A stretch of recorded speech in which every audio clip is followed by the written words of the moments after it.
Is Felix any good in patch 5.0?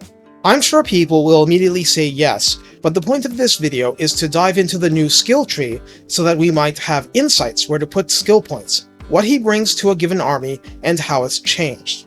Keep in mind, Gotrek and Felix only come married to one item, their weapons. The other slots are completely open.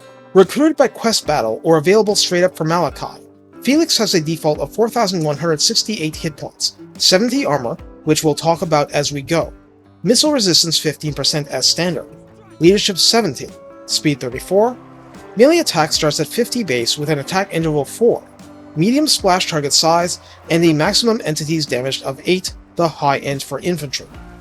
Melee defense starts at 55, weapon strength comes at 380, split between base 115 and armor piercing 265. As a greatsword hero, Felix gets a bonus versus infantry of 20. Charge bonus is 35, mass is 800. His personal trait, Rememberer, grants plus 5 melee attack when in an army with Gotrek, and only with Gotrek, but Blood Oath, his passive, works regardless. If Felix is in melee, lords and heroes around him will regenerate 0.2% health per second, but if you squint, you see there's a cap of 2 targets in the game data. It's a very convenient ability, but it's just there to make things better in the heat of battle. Getting shot at long range without a response means the ability is of no aid. As an embedded hero, with Empire, Felix is your only source of replenished troops besides warrior priests. Other factions will vary. He adds spread control like an Empire captain. Hero actions include assault units, wound, and assault garrison, with specialists reducing the cost of these. While it is generally a waste to have Felix doing these actions instead of being in your armies, assault units and assault garrison are good things to have available. In the yellow line, most of this is conventional, but there's some quirks. Blade Master adds plus 5 melee attack, Devastating Charge adds up to plus 30 charge bonus, so 70 total is pretty decent. Full plate armor adds a max of plus 15 armor. Now remember he starts with 70 default, but as in no more than 70. So you can make an argument that more armor actually helps him in an anti-infantry unit role, which he's quite decent at. Other YouTubers have recommended going this route early, and I don't think that's a bad idea either. Hard to hit adds up to plus 12 melee defense, of course that matters only for melee, not arrows. Deadly Blade adds up to plus 12 melee attack, and melee attack is hard to argue with. Foe Seeker is the same old addition to speed and deduction of fatigue. Woundmaker as usual adds up to plus 20 weapon strength. Scarred Veteran adds up to plus 15% health. Instead of what a captain normally gets here, Felix gains access to Fleet-footed, plus 15% speed at 3 pips.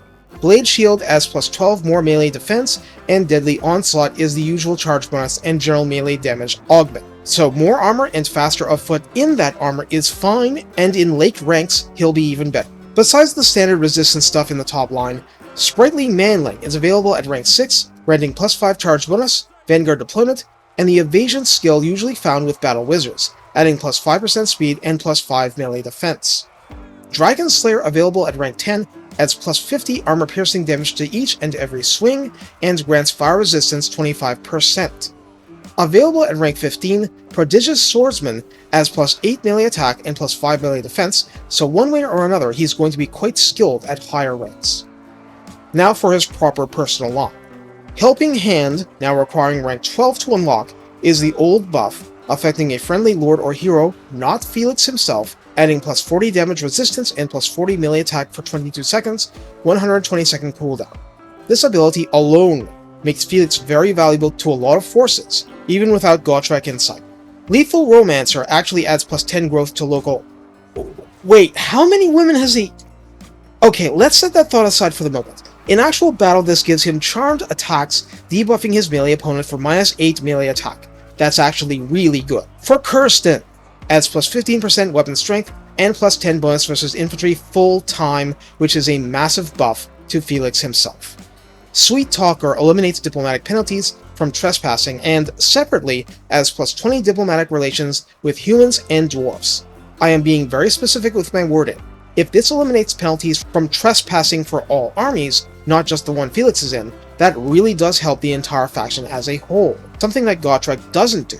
In my Gotrek 5.0 video, you'll see he boosts his army excellently. Glorified Sentry on Felix makes enemy agents 15% less successful, 15% more likely to be wounded, and grants Felix the Guardian ability like Dark Elf Masters, which sticks plus 15 physical resistance on lords or heroes nearby, and there's no cap on this, just a radius of 35 meters. So unless fighting something with magical attacks, Gotrek will be that much harder to stop, and Gotrek's Rune Axe ability removes magical attacks, so...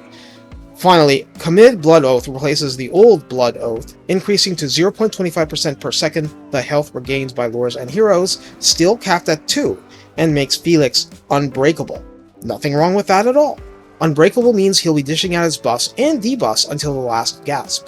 Now, as for his rune weapons, Karagul provides the passive effects, wound recovery time minus 2 turns, melee attack plus 5, magical attack, which makes Felix one of your out-of-the-box effective heroes against ethereal units and demons, and gains the active ability of the same name, 120 second cooldown, 28 second uptime, makes Felix's melee attacks flaming, grants plus 40 melee attack, and grants plus 32 versus infantry. It usually takes someone like Kazrak to sport a weapon with this kind of anti-infantry focus. So on that note, how do we use Felix? Well, there are 2 issues, but happily they're not complicated. Felix is so good as an anti-infantry hero that he should be doing that job even more than others, be it against manling-sized footlords and heroes or massed infantry. He doesn't care if they're armored. His flaming attack active ability is extra good against some things. The other consideration is that he's the all-time best bro in arms. He should be paired or tripled with other heroes. Gotrek is only one option, and take the fight to the worst of the enemy, and preferably with friendly missile troops cleaning off all sorts of trouble off his back. Other roles are available, like boldly standing in front of a cavalry charge and being sent a couple of 100 feet before rejoining the fray, but that's not to say he has any special advantages there. He's just a good melee hero. He hits infantry a lot harder than giants and mammoths, which are Gotrek's thing, but he's a lot safer left in the mosh pit. So this is all we need to say about tactics. Thanks to being a full-time hero rather than a part-timer, you can now add proper ancillaries, dropped or forged armor to add to his default, and so on and so forth. Where you take his story from here is up to you. Thanks, take care, and have fun showing demons that their physical resistance is meaningless before a quote-unquote reluctant hero.